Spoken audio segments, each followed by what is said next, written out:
Blog Talk Radio, the world's largest online radio network. All right, we go. FantasyGuru.com Sunday Night Wrap-Up Podcast. Paul Kelly here, and John, are you with us tonight? Yes, sir, I am. I apologize for that. The little thingy wouldn't let me view the clip for my own name, so I figured we'll give Mr. Caplan a little shout-out. There you go. Threw me a curveball with Mr. Caplan, who I know is taking in the Eagles game today, and we will get to that soon enough. But, Week 6 around the league, a couple of key injuries that we'll get to during the course of this podcast as we go game by game, player by player. But Week 6, good week, bad week, somewhere in the middle. What do you think? It was a pretty crazy week. I'm just really a little self-loathing here, a couple of calls that we made with the projections, and it's difficult because I'm one who... Projections are just what they are, projections. And they are based on a lot of variables and things like that. They're not exactly rankings. So I try to work in the projections what should be rankings. In other words, you don't want to go crazy over a lower-end guy with a good matchup. For the most part, we do a good job at that. A couple of times in this game, in this week, we screwed up a little bit here, like Tom Brady. Brutal matchup. We had him at like 10. And, of course, trying to figure out Bill Belichick is a nightmare. But they come out throwing, and he puts up big-time numbers. So we got to do a better job of accounting for players who have really proven it to us in the past. And maybe we give those guys the benefit of the doubt when the matchup looks brutal. But, no one would have been a surprise if Brady had a bad game or Ahmad Bradshaw had a bad game against your Niners. So it is what it is. We continue to learn lessons every week. Even though I've been doing this for 18 years, I keep learning these lessons, Paul. Well, the first game we'll take a look at here, Atlanta at home against the Raiders. They win it 23-20. We thought maybe the Falcons' passing game would have a bit better day than they ended up having. For whatever reason, just wasn't happening for them today. But Matt Ryan, 24 of 37 for 249 and a touch, but 3 INTs, very uncharacteristic for him. This is another one. This is a really good example of you just try and map things out the way things should go, and, man, anybody who was not loving the Falcons today was crazy. But Matt Ryan was off. He's been kind of off here a little bit here, throwing some interceptions, underthrowing some balls. I think it's starting to kind of level out to where those two receivers are unbelievable. Tony Gonzalez is fantastic, but ultimately, Matt Ryan isn't an elite talent, so he will come up small. I think I wrote that or said that a couple of weeks ago, maybe on the radio, that he will come up a little small here and there. He's not Aaron Rodgers, but what can you do? You had to start him. 249 and a touch isn't a horrendous game. Of course, if you got penalized for the interceptions, as I did in a couple of leagues that I have him in, that did hurt. So big-time buzzkill, but let's give some credit to the Raiders, too. They played well defensively. Yep, they sure did. Roddy White ended up coming through for you, 6 for 72 and a touchdown. Julio Jones looked like he was getting it going early, but then kind of quiet as the game went on. Tony Gonzalez, the first game that he didn't really go bonkers for you at tight end. Talking about these running backs, though, just 11 carries for Michael Turner, just 5 total touches on the day for Jacquizz Rodgers. Neither one of those guys worth using today. A bit surprising. I know. And Turner, we had him high. Based on the matchup, you figure they're going to move the ball. They'll probably have a lead. They'll wear him down. It obviously didn't happen. So, again, we credit the Raider D. We credit the Raider offense. They reeled off a lot of plays. They ran the ball 32 times, which I did say that this morning. If the Raiders could give McFadden 30 carries, they will. And he got 27. So, it was just NFL football. You just chalk it up to NFL football. We got to pull back a little bit from Turner. He's once again that guy with Ryan, a little shaky. He's that guy that can come up small for you. Hardly a lock. He's a guy that should be ranked usually in the low teens pretty much every week, meaning most people are probably still starting him, but it's possible, certainly, to have 2, maybe even 3 options who are better. As for Jacquizz Rodgers, I gave him another shot here this week simply because this matchup looks so good, but I think at this point, I've been saying this too a little bit, dude hasn't done anything. He's he's not that good. I hate to say it. He needs to get in space. He's a small guy. I mean, I see the comparisons of Maurice Jones-Drew. I was like, whoa, I don't think he's that strong. They're not using him in the passing attack that well. So he's just there. He really is very hard to rely on right now. Yeah, I mean, at this point, it's kind of like he's just a change of pace guy. He's got less than 200 total yards through the first 6 games of the season, so I don't know that you can keep using him at this point. Yeah, I mean, until we see something more, you really can't use him at this point. You mentioned McFadden. You pretty much hit his projections right on the head. 27 carries, 30 touches in the game, as you said, 98 total yards. Got the touchdown late, thank goodness. He's really having trouble getting going on the ground. I'm guessing that's more of a function of this offensive line right now, John? Yeah, they're not. I think it's a couple of things. It's obviously still a work in progress. I just think that when McFadden's back there, the defense is just, they're still like, okay, we're going to stop Darren McFadden. And when you see Mike Goodson get back there, he's got a lot more room to run because I just think the defenses see Goodson, they're not ready for the run. And Goodson, you're like, wow, this guy he's got all kinds of space. I mean, if McFadden had that kind of space, boy, he'd be putting up 150, 200 yards. So it's still a work in progress, but McFadden did get all those carries, got the touchdown, thank God. Matchups are going to be good here, as we've outlined. They're going to look better, and they did get him involved a little bit in the passing attack. He got you an extra 5 points in a PPR. So, today's day overall in the PPR was good. And the matchups, like I said, will be better, and he's not hurt. I know he missed a little bit of time with that shoulder. They pulled him out a little bit, but otherwise he's healthy. So you're looking at a schedule now. He's got Jacksonville. That's a great matchup. He's at Kansas City. That's a good matchup. Tampa could be problematic. Baltimore's getting run on. New Orleans, Cincinnati, Cleveland, Denver, KC, Carolina. All you got to do is just pray McFadden stays healthy. If he's healthy, he will absolutely be in the top 10 this year, and you'll be glad you took him. So it's where he is now. Carson Palmer throws for 353 and a touch. Denarius Moore caught 5 of those passes for 104 and a touchdown. What he's doing now, I mean, basically no training camp for this guy. Didn't play in week 1. Hasn't had a ton of time with Carson Palmer. Really seems to be coming on right now, though. Absolutely. I think you should start him every week as no worse than your third receiver. He is. We're worried about, we had him at 24 this week. We're worried about injuries a little bit with this guy because he's not a big guy. He got dinged up in the game. I'm like, oh, boy, here we go. And then he came back in, but he led the team in targets. The kid pops off the screen a little bit. There's no question. Palmer likes throwing it to him. He's a playmaker. He can do a little bit more. He's not just a one-trick pony. He's looking really strong right now, Paul. And Darius Haywood-Bay returned, which is great, but his role was very limited, only 2 targets in the game. And Derek Hagan kind of basically filled his role still, and they threw it to Myers. But Denarius Moore is the guy in their passing game. Next up, Dallas at Baltimore. The Ravens win 31-21. Or 31-29 rather. This one came down to the final play of the game. And let's start with the Ravens on offense as they seem to be transitioning to more of a passing team. Joe Flacco, 17 of 26 for 234 and a touchdown to Torrey Smith.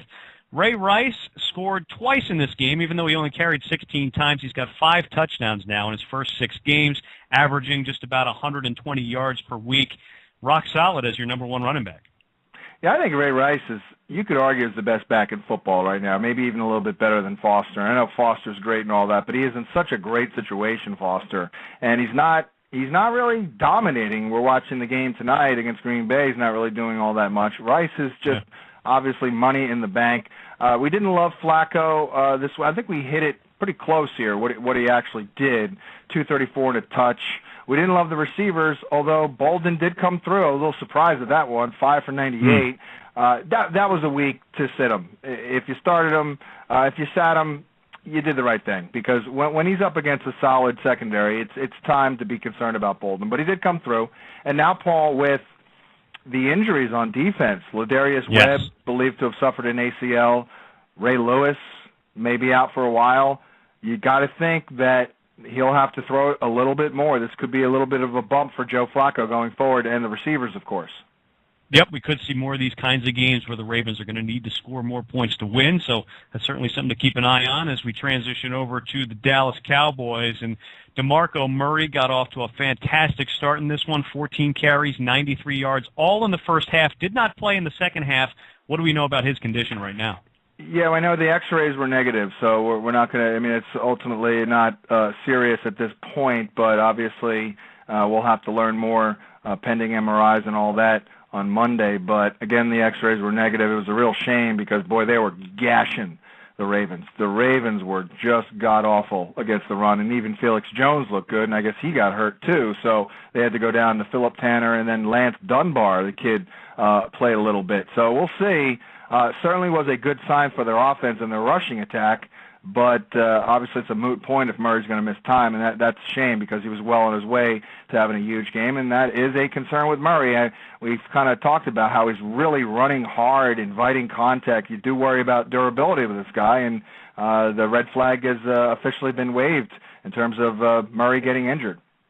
Dez Bryant, big game for him, 13 catches, 95 yards, 2 touchdowns, dropped the 2-point conversion, though, when they needed it at the end of the game, but fantastic day for fantasy. Outside of that, pretty quiet day for the other receivers here. Witten caught 6 for 88, but Austin didn't do much. Ogletree, if you still have him on your roster, could probably just let him go at this point, right? Yeah, I think it's safe to say, as I got 40 tweets week one, that first game of the season, about whether or not he's this year's LaRon Robinson. Pretty safe to say he is not, although he did have a near touchdown that wouldn't have counted anyway. It really should have been a touchdown. But they basically are they're kind of all in on Dez Bryant right now. And I know he's maddening a little bit and he's inconsistent and he makes mistakes, mental mistakes, but he is playing his ass off. You got to give the kid some credit for that.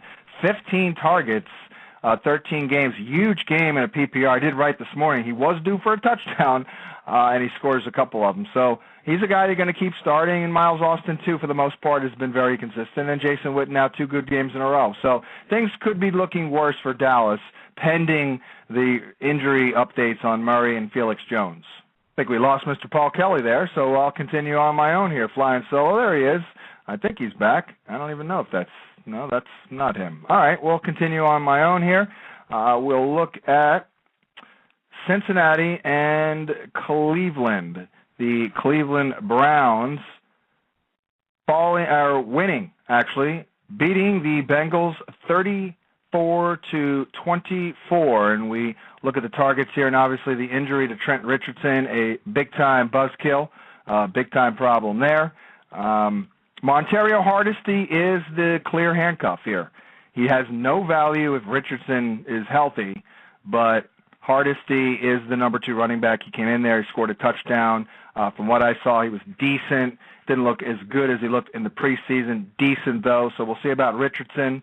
Looked like he wanted to go back into the game, but out there on the sideline with his helmet on for a while there. Josh Gordon continues to have that downfield mojo with quarterback Brandon Weeden, so he is pretty darn valuable right now. Let's put this. Paul, is that you, sir? Hey, I am back. Oh, okay. I didn't recognize you on the board there. Okay, just breaking down the Browns and the Bengals, talking about their backfield for Cleveland. How Hardesty is. He's the number 2. He's the handcuff. Has no value if Richardson's out, but if Richardson is out, Hardesty's the guy. No question about it. And he did score a touchdown. Looked okay.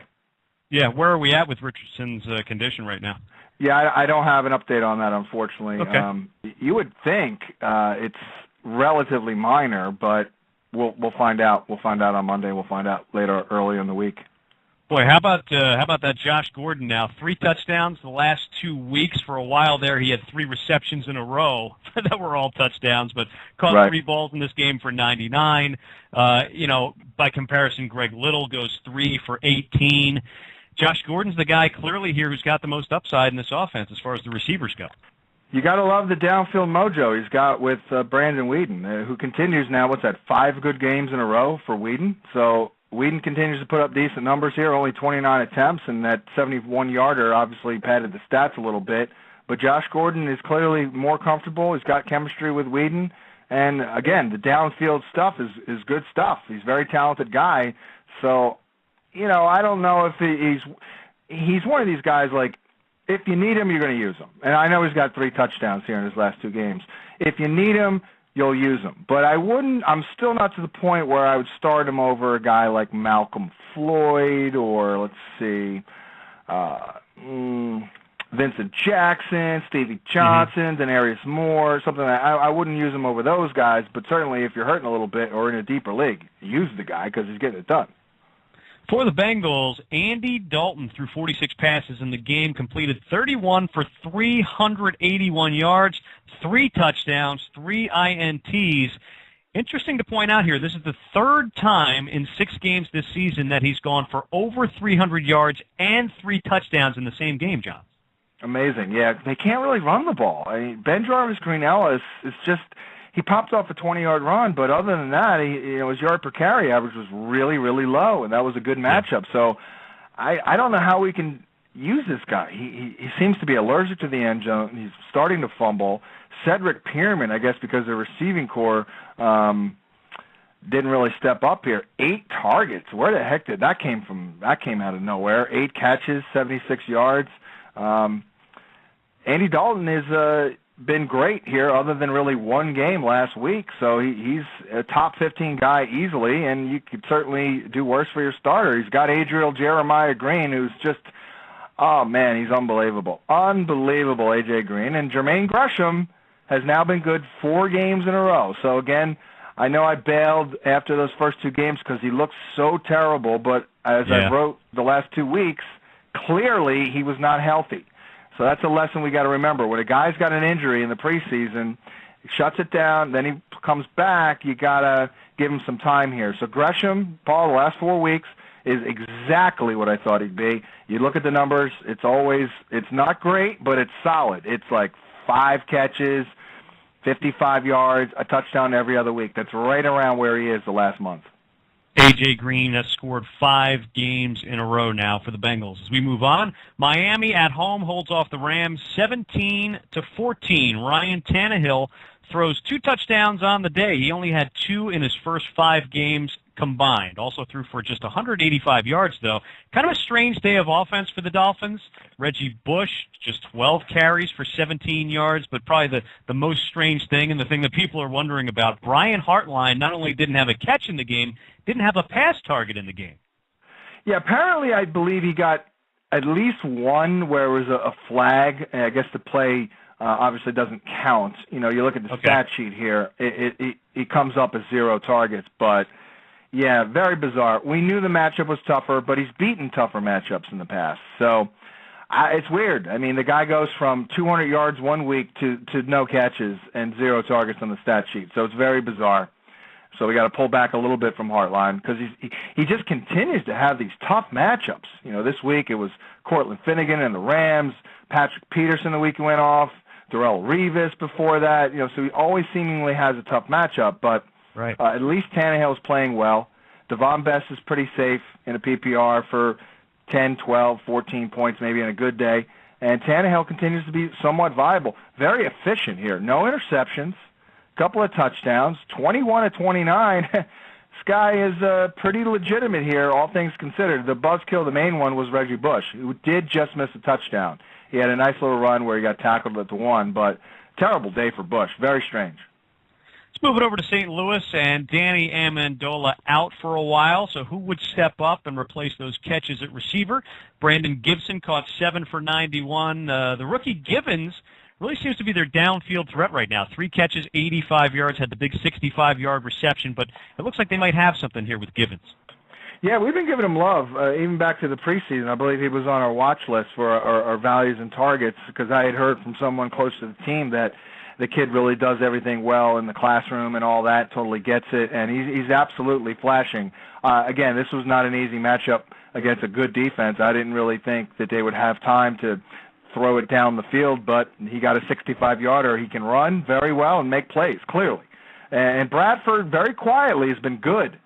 I know he doesn't get a touchdown here, but he does throw for 315 against a darn good defense. So I would pick up Chris Givens, absolutely, for some upside, nice depth guy in a deeper league, no question about it.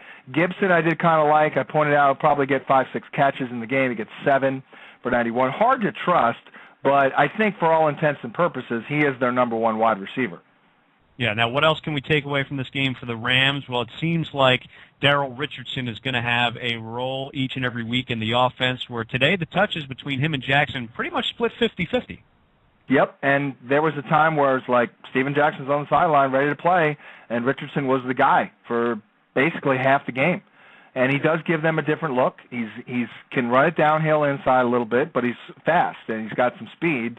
Though we should mention, the matchup was brutal. You look at the yard per carry average, like, oh, he's great. Well, he did pop off a 44-yarder. Otherwise, he was contained. Miami's run defense is very good. Although I was surprised that Jackson had a couple of runs where he got free. He averaged 4.3. But this is terrible for Steven Jackson because he could be gone at the end of the year. They love Richardson. This is going to continue all season long, I believe, Paul. Jets at home against the Colts today. Did a number on the Colts. 35-9 is your final. And Mark Sanchez tossed a couple of touchdowns to the Hills. Stephen Hill had one. Jason Hill had one. But Sean Green, the story on offense for the Jets, 32 carries, 161 yards, 3 touchdowns. He only had 1 touchdown in his first 5 games combined. Goes for 3 today, so if you needed him, there he is. Yeah, there he is, and get out there and sell this week because it will be hard-pressed to duplicate this. He did this last year. He had that one huge game with 3 touchdowns, but give him some credit. He did run hard. They had room because the Colts were god-awful against the run. They were absolutely brutal. Bilal Powell did get injured as well. It looks like that one could be fairly serious, so we did see a little Joe McKnight action that could possibly continue for the Jets, but really, let's be honest, their body of work, and they're hanging in there. They are hanging in there, but their body of work running the football is not very good, and you can't really still, despite this huge performance, have a lot of confidence in Mr. Sean Green. Their receiving core was stronger. We got Dustin Keller back, only 1 target, though. Stephen Hill back, only 3, but he did score. So now it's something. It's between Curly Hill, Schillens, and Keller. It's a little bit better, which could help their offense have some respectability, but I'm not really exactly counting on that. Yeah, give the Jet defense a lot of credit. They did a nice job today containing Andrew Luck in this Colt offense. He completed just 50% of his passes for 280 yards, no scores, a couple of picks. Reggie Wayne held in check, got most of his numbers late in garbage time, ended up getting 5 for 87. Vic Ballard, a guy, big hot waiver wire guy this week, figured he might get some volume in this game, ended up with 10 touches for 42. Not that he's a special player, but he really didn't help you too much today if you needed him. Well, yeah, that was the other one we got. We were a little way overboard. Now, it looks terrible now, but we did rank him at 20. And I did actually write this morning, unless the Jets score a lot of points, he'll get volume, which, yeah, I wrote it. Did I expect it to happen? Not really. And it did, though, and they controlled the ball. They took him out. He needs volume. He did get 3 targets and 2 catches. I still think that he'll score some touchdowns. They got to balance out this offense. The offensive line has been banged up, too. That doesn't help. But Andrew Luck, as good as he's been for fantasy, we have kind of pointed it out here and there that, yeah, he's been great for fantasy, and he runs, which he didn't today, so that really helps. And between the defense, between his running, the poor defense, him throwing a lot, he's getting it done for fantasy. But NFL-wise, he's been a little shaky, and that kind of came to a head in this one. No touchdowns. He threw for 280.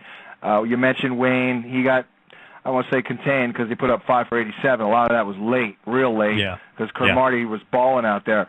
Now, the real disappointing thing was Avery, because we did like Avery. I think it was a good call to make. He had 12 targets. You got to figure they're going to throw to him a lot with Cromartie on Wayne, which they did, but continues to have a really bad catch rate. He does get 4 for 60. Week before, he just missed a long touchdown, but you got to be pretty desperate at this point. I'm looking for these tight ends to step up here because someone else has got to help Luck. And maybe it's Kobe Fleener, who's coming on a little bit the last couple of weeks, 6 targets, 4 for 42, although Dwayne Allen also still in the mix. So to summarize here, it's still a work in progress. We went a little overboard on Ballard. I still like him. I still think he's a viable flex guy for many. I was actually talking on the radio today about he's a guy you use him if you need him. You don't go crazy. We did have him ranked higher than a guy like Steven Jackson. Who else? Fred Jackson, who did score. So maybe that wasn't too bad. So we got to pull back a little bit here. He should be ranked in the low 20s while he's starting for Don Brown. Detroit at Philadelphia. Lions win in overtime, 26-23. Let's start with the Eagles' offense. And at the end of this game, Michael Vick put up good numbers for fantasy, over 300 yards passing, a couple of touchdowns, ran for 59 yards, still taking plenty of shots. Even though the numbers were there, I wouldn't say he played particularly well. He had the long 70-yard touchdown pass to Jeremy Maclin, which helped his stats as well. Really no success running the ball in this game, though. LaShawn McCoy, 14 carries, 22 yards on the day. Gave us a little bit of a scare, too. He was down with the ankle, rolling around. Looked like he was really in pain, but he did come back in the game, so I guess he's okay. But the Eagles' offense, even though the numbers were there for Vic by the end of the day, it really wasn't very consistent throughout this game. No, it was not good at all. And by the way, I just got an update on Trent Richardson. He did say after the game that he'll be ready to go next week, as I expected. Didn't seem like it was that serious of an injury. Looked like he could have played last week, or played in the game. Yeah. Okay, back to the Eagles. No update on McCoy. Obviously, we all know he had the ankle. He left briefly. He did return. Once again, they don't give him enough carries. I don't know if the injury, I guess, was a factor there, but we liked Vic, and we liked we love Maclin today. He came through, but I'll tell you, oh man, a little bit of garbage time, a little bit on the strength of a 70-yard touchdown for Vic, taking a boatload of shots. And I got to tell you, if you got Vic on the heels of this solid game, get out there and try and sell, because it's ugly in Philadelphia, Paul. They could be easily without a win right now. Without a win, the Philadelphia Eagles, it's not good there in Philly. Let's move it over to the Lions, and let's talk a bit about their offense. Matt Stafford completed less than 50% of his passes, over 300 yards passing, just one touchdown, though, and then went to Nate Burleson. Calvin Johnson ends up with a decent day, 6 catches for 135. Has not been scoring touchdowns, though, this year for whatever reason. I mean, teams are just doubling this guy all day long, especially when they get down close. But if it's not Calvin Johnson, you expect one of the other receivers or maybe Pettigrew to step up and have a bigger day. Burleson did get the touchdown, but outside of that, the rest of these receivers weren't really worth using today. This whole offense has just been off this year, just disjointed. I don't exactly know what it is. Stafford's been off. They're not really getting others to step up. I think maybe Titus Young, his downfield mojo has been a missing element. Titus Young's been a bit of a train wreck. Burleson is just a possession guy at this point. You can't expect much. I did like him today to do something. He did score. I thought Pettigrew would do a lot more than he did. He's been a disappointment. They did get Scheffler involved, but it's been shaky. It's been real shaky. I guess they win the game, so things won't unravel. And I did like Stafford in this game because I figured Philly would put up points, and I thought he'd throw it 40-plus and get the numbers, which essentially happened, but yeah. I can't say my confidence level with Stafford is very high right now. LaShawn did look pretty good, though, against a good run defense, had a couple of nice runs, and got a little bit involved in the passing attack. So that's okay. He's a solid guy. Joique Bell is like the hurry-up back, and Kevin Smith, who was inactive, is dead for Detroit right now. But they win the game. They have a decent day for fantasy. I don't feel beautiful about them, but I know a lot of their next games are at home. They do play better at home, so there is some hope here, but it's still shaky in my eyes for the Lions. Next up, Tampa Bay and Kansas City. Buccaneers win it easily, 38-10 at home. Josh Freeman is back on the fantasy radar, as I think I saw you tweet earlier this afternoon. 328 yards, 3 TDs, 2 of them to Vincent Jackson. Also encouraging, though, Doug Martin, 131 total yards today. Yeah, a little disappointed that Leg Blunt got that touchdown, 35-yard run, and vultured that from Martin. And for the most of the game, unfortunately, it wasn't looking good for Martin. He popped off a really nice 42-yard catch and run, which certainly helped. But for most of the game, his numbers were terrible. He got some volume late, which I thought would happen because it was KC. I'm not sure we're out of the woods yet with with Doug Martin, but they do want to run the ball. Their passing attack showed some signs of life. I think it's all on Josh Freeman. Can Josh Freeman keep this up? I think he is back on the radar, but I do worry that there's just not much here at receiver. You got Vincent Jackson and Mike Williams. They're fine. They both had good games. I did like Mike Williams today. He came through. Obviously, Jackson had 2 touchdowns. But how much do they have at receiver? They got nothing at tight end. Tyquan Underwood's playing the slot a little bit. I don't know if that's an ideal role for him, but he does contribute here. Adds to Freeman's totals with that catch and run for 62. So I feel better about Freeman after the last 6 quarters, but I'm not sold just yet because, again, it's not much of a receiver, man. For the Chiefs today, Matt Castle out, Brady Quinn in, and I can't believe I'm saying this, but can we get Matt Castle back in here, please? I mean, it was bad for this offense today. Dwayne Bowe couldn't even get his usual garbage time production going, just 3 catches for 21 on the day, so that's a buzzkill. Jamal Charles coming off 3 really nice games in a row. Touched the ball just 14 times in this game for 47 yards. Sean Drone also got 14 touches in the game, but literally not a single player worth using for fantasy on the Chiefs today. Yeah, real surprise. But Tampa's defense against the run has been pretty good here, so I guess that was a function of the lack of production was a function of Tampa's D playing well. I haven't seen a lot of this game, quite frankly. I'll have to watch it and see what happened, but not a good sign that they spread the ball around, I'll tell you that, because what you really like about Bowe is that he is the foundation of their passing attack. Now, he does lead the team in targets with 9, but they got McCluster back involved. He had been dead for a while. Sean Drawn continues to get snaps and touches and catches. Baldwin had 5 targets. Oh, man, this is getting real ugly in Kansas City. You got to keep using Charles and most likely Bowe, but another stinker or 2, then we got to reassess things. Buffalo wins in Arizona today. Another exciting overtime finish, 19-16. And for the Buffalo Bills on offense, hopefully you sold high on Ryan Fitzpatrick a couple of weeks ago. He had 12 touchdowns in the first 4 games of the season, none last week, none this week. He hasn't topped 200 yards passing in either of those 2 games. So clearly Fitzpatrick coming back down to earth. But let's talk about these 2 running backs, C.J. Spiller, Freddie Jackson. Both scored touchdowns today, but clearly C.J. Spiller is just so electric when he gets the ball in his hands. I mean, any chance that they commit to him as the guy, or as long as both of these guys are healthy, are we looking at a timeshare like we saw today? Boy, I think, well, I don't know. I don't know the answer to that question, but I will say this. It's obvious that Spiller is going to be a big part of their offense. So maybe they'll both be big parts as they were today, because obviously it's not happening with Ryan Fitzpatrick and this passing attack. I mean, for a guy, Donald Jones, for a guy who gets 99% of the snaps, this guy is worthless. I mean, he is not doing a thing. And again, Fitzpatrick's real shaky. So bottom line, I've been talking it up a little bit. Spiller, I think you just start him every week. You just start him every week because he's so dynamic. He looked great again. He looked good last week, too, and with limited touches against the 49ers.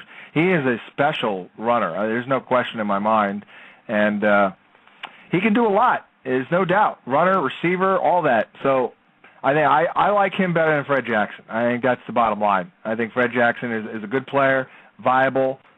Most people are probably using him as at worst a flex, and you kind of accept what he gives you. But I think Spiller's got to move up. I'm going to be ranking Spiller higher than Jackson going forward because this kid is really electric right now. Now, for the Cardinals, Ryan Williams out for the season. Beanie Wells is on IR. So William Powell, one of the big waiver wire pickups of the week, ended up with 14 touches and 78 yards. Not bad on the day, but a strange day of offense for the Cardinals. Figured up against the Buffalo defense, they really might be able to get it going. Kevin Cobb was running for his life pretty much all day, even ran for 66 yards. But at the end of the day, Fitzgerald gets his 6 catches, 93 yards, and a touchdown. Beyond that, though, really not much else going on today for the Cardinals. Yeah, and Cobb had a rib injury, so Skelton came in there up and down as usual, but he did make a couple of really nice throws. That one throw, I think, there's a couple of really good throws to Fitzgerald, who stepped up at the end. Yeah, not much else going on here. I thought Roberts would do a lot more than he did. Hard to rely on this passing attack other than Fitzgerald. But William Powell, I think, is going to be the guy going forward. I mean, look, we all knew that. Stevens Howling was a starter in name only. He did get 11 carries, Stevens Howling, which surprised me a little bit. I don't get it why they don't use him in the passing attack more, only 2 targets, because he can be a little bit of a Darren Sproles type. But the thing about Powell, he's a smaller guy. He's not a guy that you're necessarily going to just line up and try and run it with, as they were unsuccessfully with Ryan Williams. He creates some space. He gets in space, and he gets positive yardage. He had popped up a couple of nice plays, 17-yarder, averaged 5.4 a carry behind that O-line. That just goes to show that he can kind of create on his own. So he's the guy, I think, for the next 2 months. So he's a solid flex starter going forward. Next game up, Seattle with a big win at home against the Patriots, 24-23. Russell Wilson, 293 yards passing, 3 touchdowns, no INTs. The question is, John, did Russell Wilson become an NFL quarterback today? It was a big game for him. Yeah, I'm not so sure. He did. You got to give him credit. There's no doubt. I'm not sure I trust him, because I remember basically what this team is all about. This team is all about defense, and it's all about Marshawn Lynch. Now, maybe they, release the shackles a little bit more going forward, but he did only still complete 27 passes, or attempt 27 passes, only completed 16 passes, and just so happened to make some big plays. I mean, the passer rating, all the numbers look mind-boggling and really good, but I'm not so sure that they're going to move more toward Wilson now. I know he's kind of holding off. The good news is he's been holding off Matty Flynn, and obviously after this one, he probably distanced himself from Flynn a little bit, so he's going to be the guy here. Sidney Rice, your number 1 receiver, your prototypical guy, was really doing nothing before that long catch. Shocking that play that Doug Baldwin made. I actually started Doug Baldwin by accident in one of my leagues. No way. Oh, yeah, I never checked I benched Gresham and Kyle Rudolph in one league and didn't even start a tight end. That's how bad I am with my teams these days. Rice is viable. I don't trust anyone else here. Wilson, I'm not ready to say he's a viable starter, but clearly this was a nice performance. But also, New England's pass defense is not very good. Yeah, now for the Patriots, a team that we've seen morph into more of a running team this season, Tom Brady throws a career-high 58 pass attempts today in this one. 395 yards, a couple of touchdowns, 1 to Welker, 1 to Hernandez. Something of note here, Brandon Bolden did leave this game with an injury. Not that Stephen Ridley was able to get much going on the ground, but moving forward, that probably does create an opportunity for a guy like Danny Woodhead to be more involved, if he's going to be out for any stretch of time. Yeah, Bolden with a knee, and he's been dealing with that for a little while. We actually kind of liked Woodhead in this game, because I figured this would be a kind of a game where they use a guy like Woodhead a little bit more against such a really good run defense. I should have known that the Patriots would just go pass happy. I don't know what the heck I was thinking. I was just worried about I did give Brady 2 touchdowns, which is what he got, but we only gave him I gave him 240 yards and 2 touchdowns, which is pretty good actually. Yeah, but sure. But that ranked him only 10. I guess that's what I feel bad about. So I guess we didn't blow it completely. We gave him 240 and 2 touchdowns. But, geez, he throws for almost 400 here. We did get it right that it would be a huge Wes Welker game. That we got correct. I didn't like Lloyd, though. That was a hard one to get behind. I just didn't see a lot of downfield throws. But he comes through at 6 for 80, and that's going to happen when your quarterback's throwing it 58 times. He also just missed. Did you see that catch down the right sideline, full extension dive? Wow. This guy is unbelievable. He makes those kinds of plays. Regardless of the fact the guy's out of bounds, that's a phenomenal catch that, this guy seems to make him routinely week after week. Yeah, he's a magician. Gronkowski didn't have a huge game. Hernandez, what can we say? He got 9 targets. It was tricky. He didn't do much in practice on Friday. We did write on Sunday today that, probably a good sign for him to play. But we had to say, look, it's a little risky to go with him. You take away the 1 play, the touchdown, he has only 5 catches for 30 yards, so maybe he was still limited, but he looked pretty good on that touchdown. Wes Welker, 4 straight games over 100 yards. And that's if you're a Welker owner, you got to be encouraged. Aaron Hernandez back to see Welker as involved as he was today, even with Hernandez back. Yeah, I was talking about maybe due to the injuries to Hernandez and Edelman, that maybe we'd reach a point of no return, because it was clear that they were pulling away from him. That's indisputable because of the snap counts the first couple of games. But then, obviously, the injuries occurred, and he was really carrying the offense. So maybe maybe that was a point of no return, although we'll see going forward when Edelman is back and Hernandez is 100%. But clearly the panicking of Welker does look a little silly right now. New York Giants went into San Francisco and beat up the 49ers 26-3. So we'll start with the Giants on offense and give them a lot of credit. They were able to run the football against the 49ers, which is something not a lot of teams have been able to do. Ahmad Bradshaw, coming off a 200-yard performance last week, goes for 120 total yards and a score in this one. David Wilson got some carries late, but really the offense was all about Bradshaw today. Yeah, we only ranked him at like 21, which I think was fair based on the matchup, but you got to give Bradshaw credit. He's bringing it. He's the guy. I mean, David Wilson did get 7 carries for a nice 35 yards, which is a good sign for Wilson. So this could be the situation moving forward where David Wilson gets you 7-8 carries, because that was clearly the plan. And maybe they even utilize him in the passing attack too, because he can catch the football. He is kind of used to being in this type of environment as a change-up type of a runner. So David Wilson may have some value, but clearly it's all about Bradshaw. So now the only question is, can he stay healthy? That's still a concern in my eyes, because he's getting a lot of carries here and he does wear down. So I don't know about trading him. We did have him as a guy to trade last week. It could go down as a good move if you don't necessarily need him, because his value is pretty high right now. And I don't know about you, Paul. Are you confident he's going to be running this well in December?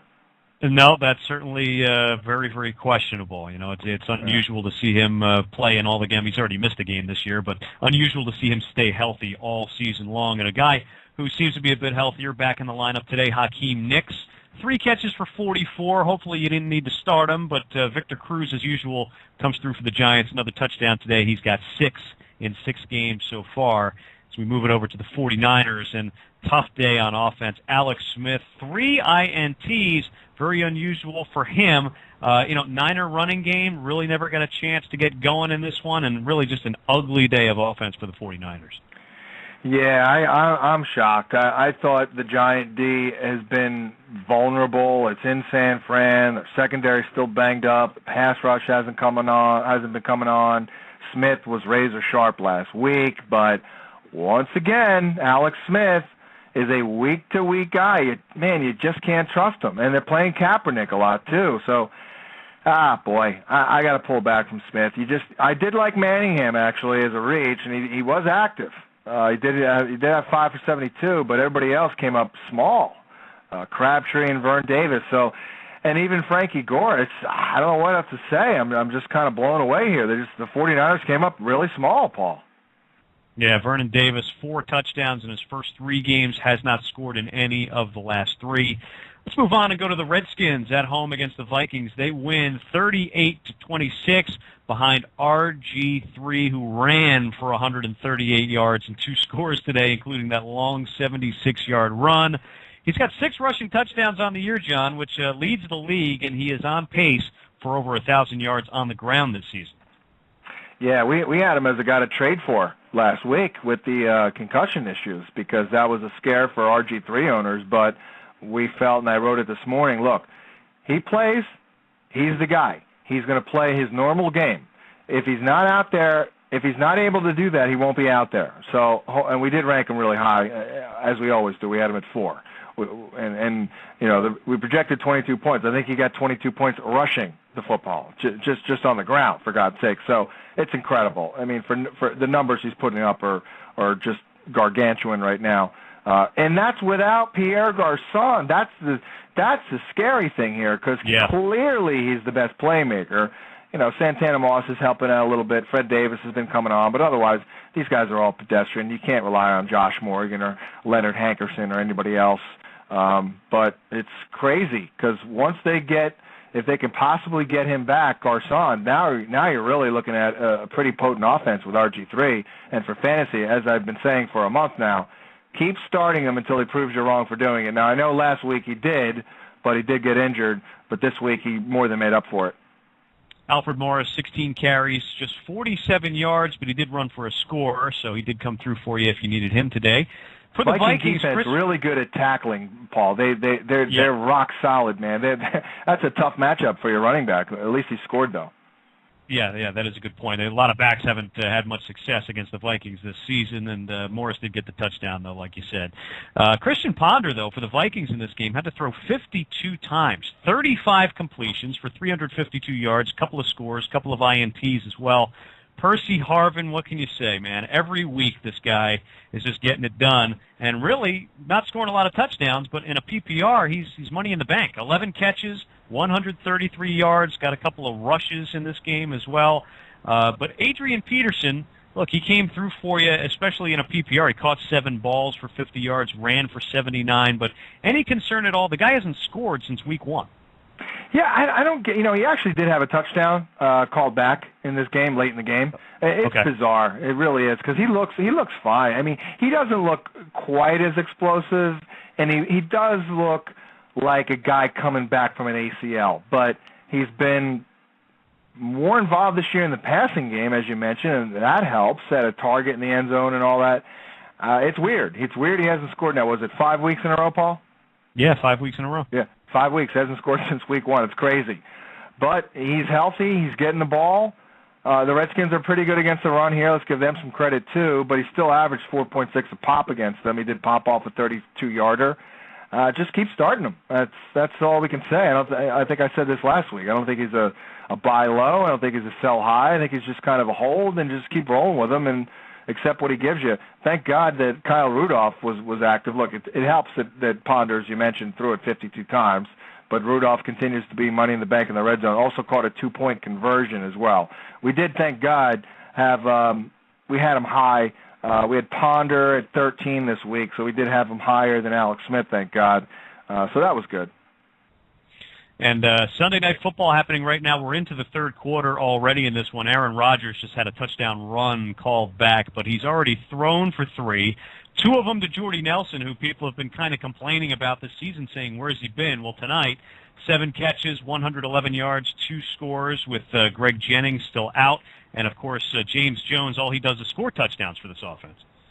Yeah, we had Jordy as a guy to trade for last week. I thought people were going a little bit overboard with the panicking, because you got to figure the Packers are going to fix things up a little bit here, and it looks like they're doing that tonight against a pretty good defense.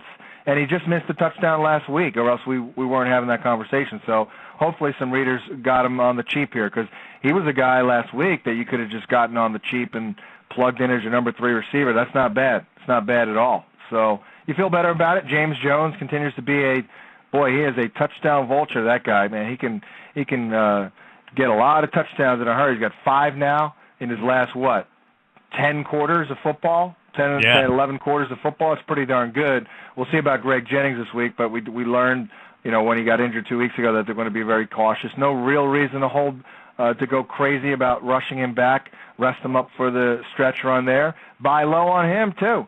I saw somebody send me an offer. He was offered Crabtree for Jennings. I would give up Michael Crabtree for Jennings right now, no question. Absolutely. Yeah. And Randall Cobb continues to be PPR gold. He's cemented a really nice role here, and I think Alex Green looks pretty good, all things considered, as well. Yeah, I mean, with Benson out, he's the only guy who's carried the ball. Well, John Kuhn had 1 carry for 5 yards, but Green has 13 carries, 41 yards. He's looked pretty good tonight. For the Texans, they're having trouble running the football. That's very uncharacteristic for them. Arian Foster does have the touchdown for them, but just 13 carries and 22 yards. Got to give a lot of credit to the Packer D so far tonight. Yeah, the Packer D is good, even without B.J. Raji, which is a little surprising, but they're pretty solid against the run. And the Texans just quietly have not exactly run the ball as well. They're running it more often, so Foster's numbers have been really good, but they have not been running it as well. And keep in mind that right side of that O-line has been built up here. And they're not exactly today, but they are just rolling with Foster. Only 2 carries for Ben Tate, which I'm a little surprised about. But at least Andre Johnson's showing some signs of life here. Well, that'll just about do it for Week 6 of the FantasyGuru.com Sunday Night Wrap-Up podcast. Still plenty of football to be played tonight, tomorrow night as well. So good luck tonight, good luck tomorrow night, and we will talk to you next time. Blog Talk Radio, where millions of hosts and listeners gather.